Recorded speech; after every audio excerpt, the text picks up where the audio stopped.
आज आपण मऊ लुसलुशीत अशी इडली बनवणार आहोत। ती पण आपण रेशनिंगच्या तांदळाची बनवणार आहोत।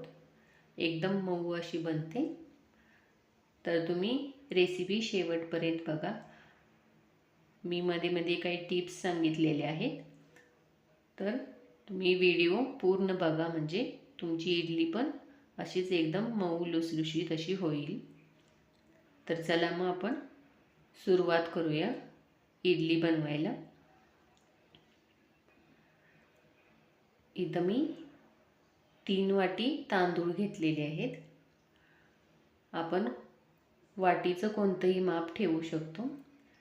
मी इथं या वाटीने 3 वाटी तांदूळ आणि त्याच वाटीने आपल्याला 1 वाटी उडदाची डाळ घ्यायची आणि त्यामध्ये आपण 1 चमचा मेथीदाणे घालायचे आहेत आणि 1 वाटी आपण पोहे घेणार आहोत, पण ते आपण वाटताना त्यामध्ये घालायचे आहेत। आता आपण हे डाळ आणि तांदूळ आपल्याला चांगले स्वच्छ धुवून घ्यायचे आहेत 2 ते 3 वेळा। इथं आता डाळ मी धुवून घेतलेली आहे। आता आपण तांदूळ पण 2 ते 3 वेळा चांगले स्वच्छ धुवून घ्यायचे आहेत।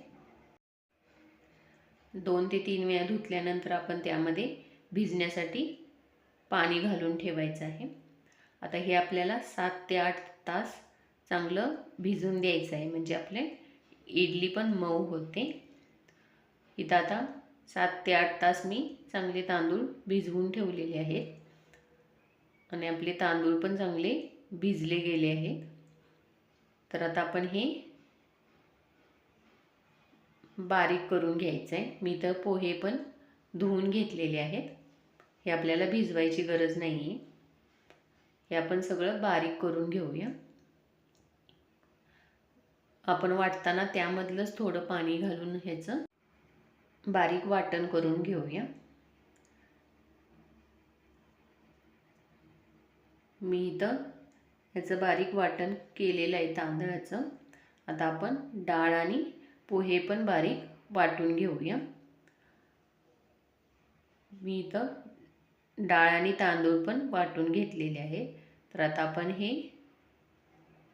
4 ते 5 मिनटं चांगलं फेटून घ्यायचं आहे।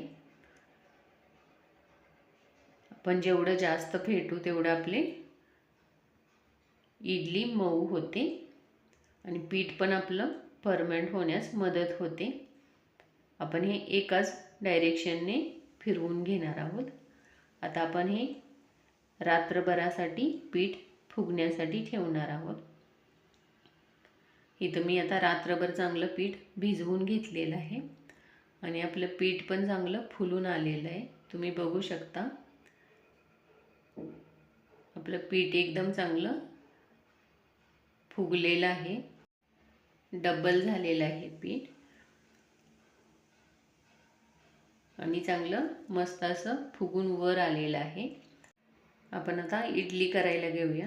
हे थोडंसं घट्ट वाटते, तर आपण ह्यामध्ये थोडंसं पाणी घालून पातळ करून घ्यायचं आहे। जास्त पण आपल्याला पातळ करायचं नाही आहे। आता ह्यामध्ये आपण चवीनुसार मीठ घालून घेऊया आणि एकदा चांगलं फेटून घेऊया, म्हणजे मीठ सगळं व्यवस्थित मिक्स होईल। आता आपलं पीठ तयार झालेलं आहे। तर आता आपण